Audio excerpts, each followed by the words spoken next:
శ్రీ మహాగణాధిపతయే నమః. శివాయ గురవే నమః. శ్రీ విష్ణురూపాయ నమః శివాయ. శ్రీ బాలాత్రిపురసుందరీ సమేత మేధాదక్షిణామూర్తయే నమః. ఇది కార్తీక మాసం. ఈ మాసం స్నానానికి, దీపానికి, అలాగే దానానికి విశేషమైనటువంటి ఫలితాన్ని ఇచ్చేటువంటి మాసం. ఇలాంటి మాసాల్లో ఎలాంటి గ్రహదోషములు ఉన్నప్పటికీ కూడా కొన్ని తైలములు అంటే నూనెలతోటి, ఒత్తులతోటి కనుక శివాలయమందు దీపాన్ని వెలిగించినట్లయితే ఆ గ్రహదోషములు తగ్గి శాంతి కలుగుతుంది. అలాగే ఈ మాసం భగవన్నామాన్ని జపించడానికి, పురాణ శ్రవణం చెయ్యడానికి విశేషమైనటువంటి మాసం. కాబట్టి ఏ నామాన్ని జపించినట్లయితే గ్రహదోషాలు మనకి శాంతిస్తాయో ఆ నామాన్ని కూడా నేను చెబుతాను. అందరూ కూడా దీన్ని ఆచరించి, ఈ సులభమైనటువంటి పరిహారములను ఆచరించి చక్కగా అందరూ భగవదానుగ్రహాన్ని పొందాలని ఈరోజు వారఫలములను ప్రారంభం చేస్తున్నాను. 17/11/2024 ఆదివారం వారఫలములు. విద్యా ఆదివారం రాత్రి 11:26 వరకు స్థితి పొంది ఉన్నది. అలాగే రోహిణీ నక్షత్రం రాత్రి 8:11 వరకు ఉన్నది. అలాగే యోగం శివయోగం రాత్రి 11:53 వరకు ఉన్నది. కరణం తైతుల కరణం పగలు 12:18 వరకు ఉన్నది. అలాగే వర్జ్యం పగలు 12:34 ప్రారంభమై 2:05 వరకు వర్జ్యం ఉన్నది. దుర్ముహూర్తం సాయంత్రం 3:51 ప్రారంభమై 4:36 వరకు దుర్ముహూర్తం ఉన్నది. ఇది ఆదివారం రోజు తిథివార నక్షత్ర యోగ కరణములు. అలాగే ఇప్పుడు వారఫలములను తెలియజేస్తున్నాను. మొట్టమొదట మేషరాశి.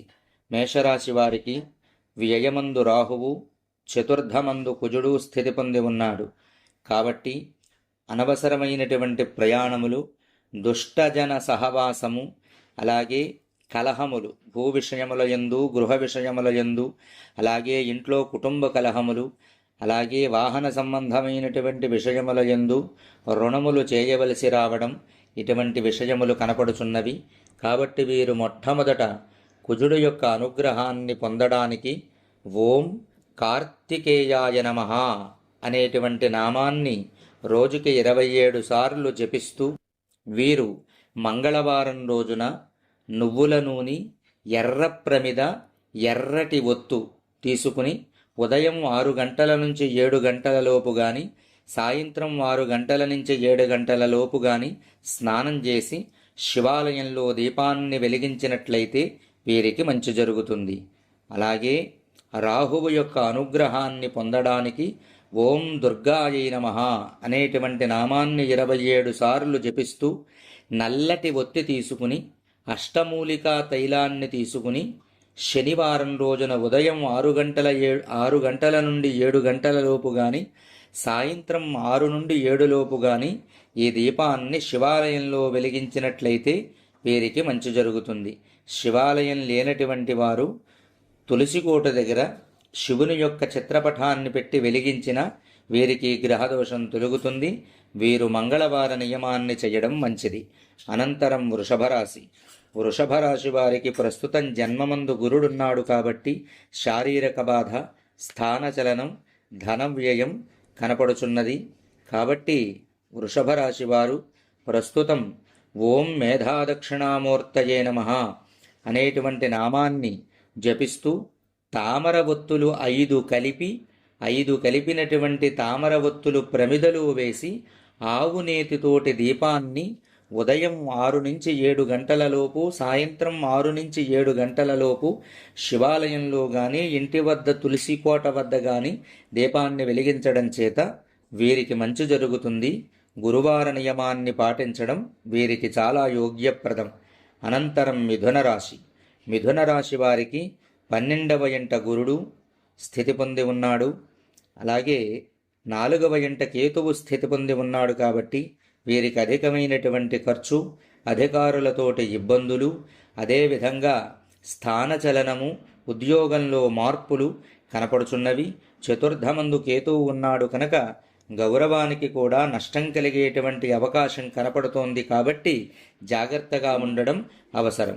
గురుడు యొక్క అనుగ్రహాన్ని పొందడానికి ఓం శ్రీ మేధాదక్షిణామూర్తయే నమః అనేటువంటి నామాన్ని 27 సార్లు జపిస్తూ తామర ఒత్తులు 5 వేసి ఆవునేతి దీపాన్ని వెలిగించడం చేత ఉదయం 6 గంటల నుంచి 7 గంటల లోపు గాని, సాయంత్రం 6 నుంచి 7 గంటల లోపు గాని ఈ గురుహోరలో ఈ దీపాన్ని వెలిగించడం చేత వీరికి గురువారం రోజున వెలిగించడం చేత వీరికి మంచి జరుగుతుంది. గురువార నియమాన్ని పాటించడం మంచిది. అలాగే చతుర్థ కేతువు యొక్క దోషం తొలగడానికి ఓం గజాననాయ నమః అనేటువంటి నామాన్ని 27 సార్లు జపిస్తూ తెల్ల జిల్లేడు ఒత్తులు తీసుకుని కొబ్బరి నూనెలో వేసి మంగళవారం నాడు ఉదయం 6 నుంచి 7 గంటల లోపు కానీ, సాయంత్రం 6 నుండి 7 గంటల లోపు కానీ ఈ దీపాన్ని ఆలయంలో కానీ, తులసి కోట వద్ద కానీ వెలిగించడం చేత వీరికి మంచి జరుగుతుంది. అనంతరం కర్కాటక రాశి. కర్కాటక రాశి వారికి జన్మమందు కుజుడు, అష్టమమందు శని స్థితి పొంది ఉన్నారు. కాబట్టి వీరు జాగ్రత్తగా ఉండడం అవసరం. అలాగే ప్రయాణ విషయాల్లో జాగ్రత్తగా ఉండడం, ఆరోగ్య విషయాల్లో జాగ్రత్తగా ఉండడం, ఎవరితోటి కలహం అనేటువంటిది పెట్టుకోకుండా ఉండడం చాలా మంచిది. ఈ రాశి వారికి మొట్టమొదట కుజుడు యొక్క అనుగ్రహం కలగడానికి ఓం కార్తికేయాయ నమః అనేటువంటి నామాన్ని 27 సార్లు జపిస్తూ నువ్వుల నూనె, ఎర్ర ప్రమిద, ఎర్ర ఒత్తు వేసి ఉదయం మంగళవారం నాడు 6 నుంచి 7 గంటల లోపు, సాయంత్రం 6 నుంచి 7 గంటల లోపు శివాలయంలో కానీ, తులసి కోట వద్ద కానీ దీపాన్ని వెలిగించి ఈ నామాన్ని జపించినట్లయితే కుజుడు యొక్క అనుగ్రహం కలుగుతుంది. అలాగే శని యొక్క అనుగ్రహం కలగడానికి ఓం నమో భగవతే రుద్రాయ అనేటువంటి నామాన్ని 27 సార్లు జపిస్తూ నల్లటి ఒత్తు వేసి నల్లటి ప్రమిదలో నువ్వుల నూనెతోటి శనివారం నాడు 6 నుంచి 7 గంటల లోపు ఉదయం, సాయంత్రం 6 నుంచి 7 గంటల లోపు సాయంత్రం దీపాన్ని వెలిగించడం. ఆ వెలిగే దీపం దగ్గర ఓం నమో భగవతే రుద్రాయ అనేటువంటి నామాన్ని జపించడం చేత శని యొక్క ప్రభావం తగ్గి వీరనుకున్న కార్యములు పూర్తవుతాయి. మంగళవారము, శనివారము నియమాన్ని పాటించడం వీరికి చాలా యోగ్యప్రదం. అనంతరం సింహరాశి. సింహరాశి వారికి వ్యయమందు కుజుడు, అష్టమమందు రాహువు స్థితి పొంది ఉన్నారు. కాబట్టి కలహములు కలిగేటువంటి అవకాశం, వీరు ధన వ్యయం చేయడం, ధన వ్యయం చేసి ఆ డబ్బు ఖర్చు పెట్టిన చోటే కలహం తెచ్చుకోవడం కూడా కనపడుతోంది. అలాగే ప్రజలతోటి అవమానములు కూడా పొందేటువంటి అవకాశం కనపడుతోంది. అప్పులు చేసేటువంటి అవకాశం కూడా కనపడుతోంది.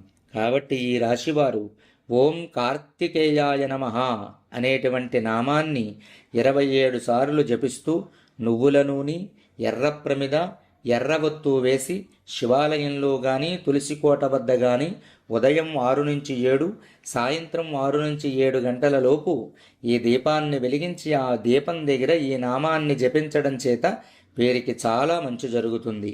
అలాగే రాహువు యొక్క అనుగ్రహాన్ని పొందడానికి ఓం దుర్గాయై నమః అనేటువంటి నామాన్ని 27 సార్లు జపిస్తూ నల్లటి ఒత్తు, నల్లటి ప్రమిద, అష్టమూలికా తైలం వేసి ఉదయం శనివారం నాడు 6 నుంచి 7 గంటల లోపు, సాయంత్రం 6 నుంచి 7 గంటల లోపు దీపాన్ని వెలిగించడం వీరికి చాలా మంచిది. ఆ వెలుగుతున్న దీపం దగ్గర ఓం దుర్గాయై నమః అనేటువంటి నామాన్ని 27 సార్లు జపించడం చేత వీరికి చాలా మంచి జరుగుతుంది, యోగ్యప్రదంగా ఉంటుంది. వీరు మంగళవార నియమాన్ని పాటించడం మంచిది. అనంతరం కన్యారాశి. కన్యారాశి వారికి జన్మమందు కేతువు స్థితి పొంది ఉన్నాడు. కాబట్టి ఆరోగ్యం బాగున్నప్పటికీ ఏదో అనారోగ్యం బాధ పెడుతోంది అనేటువంటి భావన వీరిలో ఉంటుంది. కాబట్టి వీరు ఓం గజాననాయ నమః అనేటువంటి నామాన్ని చేస్తూ తెల్ల జిల్లేడు ఒత్తు, కొబ్బరి నూనె, అలాగే ఎర్రటి ప్రమిద ఈ మూడింటితోటి దీపాన్ని మంగళవారం నాడు ఉదయం 6 నుంచి 7 గంటల లోపు కానీ, సాయంత్రం 6 నుంచి 7 గంటల లోపు కానీ వెలిగించడం విశేషమైనటువంటి ఫలాన్నిస్తుంది. ఆ దీపం దగ్గర ఓం గజాననాయ నమః అనేటువంటి నామాన్ని జపించడం విశేషం. అనంతరం తులారాశి. తులారాశి వారికి అష్టమమందు గురుడు, వ్యయమందు కేతువు స్థితి పొంది ఉన్నారు. అష్టమమందు గనక గురుడు ఉన్నట్లయితే ప్రభుత్వ సంబంధిత సంస్థలతోటి వాటిలో ఏవైనా లావాదేవీలు ఉన్నట్లయితే వాటి వల్ల ఇబ్బందులు, అలాగే ప్రభుత్వ అధికారులతోటి ఇబ్బందులు, స్థానచలనము, తర్వాత అనేక విధములైనటువంటి నష్టములు కలిగేటువంటి అవకాశం కనపడుతోంది. అలాగే వ్యయమందు కేతువు స్థితి పొంది ఉండడం చేత ద్రవ్యం చోరగ్రస్తమయ్యేటువంటి అవకాశం కూడా కనపడుతోంది. కాబట్టి తులారాశివారు గురుడు యొక్క అనుగ్రహాన్ని పొందడానికి ఓం శ్రీ మేధాదక్షిణామూర్తయే నమః అనేటువంటి నామాన్ని 27 సార్లు నిత్యం జపిస్తూ తామరవత్తులు 5, ఒక ప్రమిద, ఆవునేతితోటి దీపాన్ని ఉదయం 6 నుంచి 7 గంటలలోపు, సాయంత్రం 6 నుంచి 7 గంటలలోపు ఆలయంలో, శివాలయంలో కానీ తులసికోట వద్ద కానీ ఆ దీపాన్ని వెలిగించి ఈ నామాన్ని 27 సార్లు చేయడం, గురువార నియమాన్ని పాటించడం మంచిది. అనంతరం కేతువు యొక్క అనుగ్రహాన్ని పొందడానికి ఈ రాశివారు ఓం గజాననాయ నమః అనేటువంటి నామాన్ని జపిస్తూ మంగళవారం రోజున తెల్ల జిల్లేడు ఒత్తి, ఎర్రటి ప్రమిద, కొబ్బరి నూనె వేసి శివాలయం లేక తులసికోట వద్ద ఉదయం 6 నుంచి 7 కానీ సాయంత్రం 6 నుంచి 7 గంటల లోపు కానీ ఈ దీపాన్ని వెలిగించి ఆ దీపం దగ్గర గజాననాయ నమః అనేటువంటి నామాన్ని 27 సార్లు చెయ్యడం చేత వీరికి చాలా మంచి జరుగుతుంది. అనంతరం వృశ్చిక రాశి. వృశ్చిక రాశి వారికి ప్రస్తుతం అర్ధాష్టమ శని ఉన్నందున వీరికి గృహ సంబంధమైనటువంటిని, భూ సంబంధమైనటువంటిని, అలాగే తల్లి యొక్క ఆరోగ్య పరిస్థితుల్లోనూ చిన్నపాటి మార్పులు కనిపిస్తాయి. కాబట్టి వీరు ఓం నమో భగవతే రుద్రాయ అనేటువంటి నామాన్ని జపిస్తూ నల్లటి ఒత్తు వేసి నల్లటి ప్రమిదలో నువ్వుల నూనెతోటి శివాలయమందు కానీ లేకపోతే నదీ తీరాన్నైనను చెయ్యొచ్చు. 6 నుంచి 7 గంటలలోపు ఉదయం, 6 నుంచి 7 గంటలలోపు సాయంత్రం ఈ దీపాన్ని వెలిగించి ఆ దీపం వద్ద ఓం నమో భగవతే రుద్రాయ అనేటువంటి నామాన్ని 27 సార్లు జపించడం చేత వీరికి మంచి జరుగుతుంది. అనంతరం ధనురాశి. ధనురాశి వారికి 4వ స్థానమందు రాహువు, 8వ స్థానమందు కుజుడు స్థితి పొంది ఉన్నారు. కాబట్టి 4వ స్థానమందున్నటువంటి రాహువు వలన అవమానములు, వాహనముల యందు ఇబ్బందులు, చిన్నపాటి సమస్యలు కనిపిస్తాయి. అలాగే అష్టమమందు కుజుడు స్థితి పొంది ఉండడం చేత ఈ కుజుడు యొక్క ప్రభావం చేత రుణములు చెయ్యాల్సి రావడం, అలాగే ప్రజలతోటి కలహం కూడా కలిగేటువంటి అవకాశం కనపడుతోంది. ప్రభుత్వ సంస్థల యందు చేసినటువంటి రుణముల వల్ల ఇబ్బందులు కూడా కనపడుతున్నాయి. శస్త్ర సంబంధమైనటువంటి బాధలు కూడా కనపడుతున్నాయి. జాగ్రత్తగా ఉండడం మంచిది. అనంతరం ఈ రాశివారు రాహువు యొక్క అనుగ్రహాన్ని పొందడానికి ఓం దుర్గాయై నమః అనేటువంటి నామాన్ని 27 సార్లు జపించడం, నల్లవొత్తు, నల్లటి ప్రమిద, అష్టమూలికా తైలం తీసుకుని శివాలయమందు కానీ ఇంటి వద్ద తులసికోట దగ్గర కానీ ఉదయం 6 నుంచి 7 గంటలలోపు, సాయంత్రం 6 నుంచి 7 గంటలలోపు దీపారాధన చెయ్యడం. ఆ దీపారాధన దగ్గర వెలుగుతూ ఉండగా ఓం దుర్గాయై నమః అనేటువంటి నామాన్ని జపించడం చేత రాహువు యొక్క అనుగ్రహం కలుగుతుంది. అనంతరం కుజుడు యొక్క అనుగ్రహాన్ని పొందడానికి ఓం కార్తికేయాయ నమః అనేటువంటి నామాన్ని 27 సార్లు జపిస్తూ నువ్వుల నూనె, ఎర్రటి ప్రమిద, ఎర్రటి ఒత్తు వేసి ఉదయం 6 నుంచి 7 లేక సాయంత్రం 6 నుంచి 7 గంటల లోపు ఆలయము యందు గాని ఇంటి వద్ద తులసికోట వద్ద గాని దీపాన్ని వెలిగించి ఆ దీపం దగ్గర కూర్చుని కార్తికేయాయ నమః అనేటువంటి నామాన్ని 27 సార్లు జపించడం చేత విశేషమైనటువంటి ఫలం కలుగుతుంది. అలాగే మంగళవార నియమాన్ని పాటించడం వీరికి చాలా మంచిది. అనంతరం మకర రాశి. మకర రాశి వారికి ద్వితీయమందు శని ఉండడం చేత కుటుంబము యందు సమస్యలు కనిపిస్తూ ఉంటాయి. అలాగే ధన సంబంధమైన విషయముల్లో ఇబ్బందులు కలుగుతాయి. మనం మాట్లాడినటువంటి మాటల వల్ల ఇబ్బందులు కలుగుతూ ఉంటాయి. కాబట్టి జాగ్రత్తగా ఉండడం మంచిది. నేత్ర సంబంధమైనటువంటి బాధలు కూడా కలిగే అవకాశం ఉన్నది. కాబట్టి రాశివారు ఓం నమో భగవతే రుద్రాయ అనేటువంటి నామాన్ని 27 సార్లు జపిస్తూ నల్లటి ఒత్తి, నల్ల ప్రమిద, నువ్వుల నూనెతోటి ఉదయం 6 నుంచి 7 గంటలలోపు లేక సాయంత్రం 6 నుంచి 7 గంటలలోపు దీపాన్ని శివాలయంలో కానీ లేక తులసి కోట వద్ద కానీ లేక తటాకం నదీ తీరం దగ్గర కానీ దీపాన్ని వెలిగించి ఆ దీపం దగ్గర కూర్చుని ఓం నమో భగవతే రుద్రాయ అనేటువంటి నామాన్ని జపించినట్లయితే వీరికి అన్ని విధముల యోగ్యప్రదంగా ఉంటుంది. అనంతరం కుంభరాశి. కుంభరాశి వారికి జన్మమందు శని, చతుర్థమందు గురుడు, అష్టమమందు కేతువు స్థితి పొంది ఉన్నారు. కాబట్టి ఈ రాశివారు మొట్టమొదట శని యొక్క అనుగ్రహాన్ని పొందడానికి వీరికి శారీరక బాధ, భూ సంబంధమైనటువంటి ఇబ్బందులు, గృహములో సమస్యలు, అష్టమకేతువు వల్ల ద్రవ్యము అపహరించబడము, ఇలాంటి అనేక విధములైనటువంటి సమస్యలు కుంభరాశి వారికి కనపడుతున్నాయి. ఒకటి కాదు, రుణము, అదేవిధంగా ఆరోగ్య సమస్యలు, ధన సమస్యలు, వ్యవహారములు ఆలస్యం అవడం, ఇవన్నీ కూడా కుంభరాశి వారికి ప్రస్తుతం గోచరిస్తున్నాయి గోచారంలో. కాబట్టి మొట్టమొదట శని అనుగ్రహాన్ని పొందడానికి వీరు ఓం నమో భగవతే రుద్రాయ అనేటువంటి నామాన్ని 27 సార్లు జపిస్తూ నల్లటి ఒత్తు వేసి నువ్వుల నూనెతోటి తులసి కోట వద్ద కానీ ఆలయం వద్ద కానీ ఉదయం 6 నుంచి 7 గంటల లోపు, సాయంత్రం 6 నుంచి 7 గంటల లోపు ఆ దీపాన్ని వెలిగించి అక్కడే కూర్చుని ఈ నామజపాన్ని చెయ్యడం విశేషం. అలాగే మరలా గురుడు యొక్క అనుగ్రహాన్ని పొందడానికి ఓం శ్రీ మేధాదక్షిణామూర్తయే నమః అనేటువంటి నామాన్ని 27 సార్లు జపిస్తూ 5 తామరవత్తులు వేసి ఒక ప్రమిదలో ఆవు నెయ్యి వేసి దీపాన్ని ఆలయమందు కానీ తులసికోట వద్ద కానీ ఉదయం 6 నుంచి 7 లేక సాయంత్రం 6 నుంచి 7 గంటల లోపు ఆ దీపాన్ని వెలిగించి వెలుగుతున్న దీపం వద్ద ఈ నామాన్ని జపించడం చాలా విశేషం. అనంతరం కేతువు యొక్క అనుగ్రహాన్ని పొందడానికి ఓం గజాననాయ నమః అనేటువంటి నామాన్ని జపిస్తూ తెల్ల జిల్లేడు ఒత్తు, ఎర్రటి ప్రమిద, కొబ్బరి నూనె వేసి ఉదయం 6 నుంచి 7 గంటలు, సాయంత్రం 6 నుంచి 7 గంటల లోపు దీపాన్ని వెలిగించడం విశేషమైనటువంటి ఫలాన్ని ఇస్తుంది. కాబట్టి వీరు శనివార, గురువార నియమాలని పాటించడం చాలా విశేషం. ఈ కార్తీక మాసంలో ఒక సోమవారం రోజున కుంభరాశి వారు పరమేశ్వరారాధన చెయ్యడం విశేషం. అనంతరం మీనరాశి.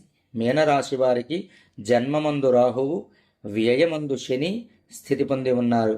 జన్మమందు గనక రాహువు ఉన్నట్లయితే అనేక విధములైనటువంటి ఇబ్బందులు, అనేక విధములైనటువంటి ఆలోచనలు, శారీరక బాధలు అన్నీ కలగజేస్తాడు. అలాగే వ్యయమందు గనక శని ఉన్నట్లయితే అధికమైన ఖర్చు, అధికమైనటువంటి రుణములు, రావాల్సినటువంటి ధనం రాకపోవడం, మనం చెయ్యాల్సినటువంటి రుణం చేయవలసి రావడం, ఇలాంటివన్నీ కనపడుతూ ఉంటాయి. ముందుగా రాహువు యొక్క అనుగ్రహాన్ని పొందడానికి ఓం దుర్గాయై నమః అనేటువంటి నామాన్ని 27 సార్లు జపించి నల్లటి ఒత్తు, నల్లటి ప్రమిద, అష్టమూలికా తైలం వేసి శివాలయంలో ఉదయం 6 నుంచి 7 లేక సాయంత్రం 6 నుంచి 7 గంటల లోపు ఆ దీపాన్ని వెలిగించి ఆ దీపం దగ్గర కూర్చుని ఓం దుర్గాయై నమః అనేటువంటి నామాన్ని జపించడం చేత విశేషమైన ఫలం కలుగుతుంది. అలాగే శని యొక్క అనుగ్రహాన్ని పొందడానికి ఓం నమో భగవతే రుద్రాయ అనేటువంటి నామాన్ని 27 సార్లు జపిస్తూ నల్లటి ఒత్తి, నల్లటి ప్రమిద, నల్ల నువ్వుల నూనెతోటి ఉదయం 6 నుంచి 7 గంటల లోపు కానీ, సాయంత్రం 6 నుంచి 7 గంటల లోపు కానీ, శివాలయంలో కానీ, నదీ తీరమందు కానీ, ఇంటి వద్ద తులసికోట వద్ద కానీ దీపాన్ని వెలిగించడం చేత మీకు చాలా మంచి జరుగుతుంది. ఇది మీనరాశివారు చెయ్యాల్సినటువంటిది. అలాగే మీనరాశివారు శనివార నియమాన్ని పాటించడం అన్ని విధాల మంచిది. అలాగే మీనరాశివారు కూడా ఈ వారంలో ఒక సోమవారం శివాభిషేకం చేసుకోవడం విశేషమైనటువంటి ఫలితాన్ని వీరికిస్తుంది. ఇవి 12 రాశుల యొక్క ఫలములు. ఈ మాసంలో పురాణాన్ని వినడం, నామాన్ని స్మరించడం, దీపం వెలిగించడం, స్నానం చెయ్యడం, ఆలయ దర్శనం ఇవన్నీ చాలా విశేషం. కాబట్టి మీకు నేను చెప్పినటువంటి ఈ సులభమైనటువంటి పరిహారములు పాటించి గ్రహ సంబంధమైనటువంటి ఇబ్బందులను తొలగించుకొని అందరూ కూడా ఈ వారం రోజులు నేను చెప్పినటువంటి ఈ నామజపాన్ని చేసి గ్రహముల యొక్క అనుగ్రహాన్ని పొందుతారని భగవంతుణ్ణి ఆశిస్తూ అందరికీ కూడా కార్తీక మాసం కనుక ఆశీర్వచనాన్ని చేస్తాను. ఓం నమస్తే అస్తు భగవన్ విశ్వేశ్వరాయ మహాదేవాయ త్రయంబకాయ త్రిపురాంతకాయ త్రికాగ్నికాలాయ కాలాగ్నిరుద్రాయ నీలకంఠాయ మృత్యుంజయాయ సర్వేశ్వరాయ సదాశివాయ శ్రీమన్మహాదేవాయ నమః. శతమానం భవతి శతాయః పురుషः శతేంద్రియాయుష్యేవేంద్రియే ప్రతితిష్ఠతి. బాలాత్రిపుర సుందరీ సమేత మేధా దక్షిణామూర్తి స్వామి దేవత దివ్యానుగ్రహ సిద్ధిరస్తు. కార్తీక దామోదర ప్రసాదేన రుణబాధ శత్రుబాధ రోగబాధ గ్రహబాధ నివారణోస్తు. శుభం భవతు.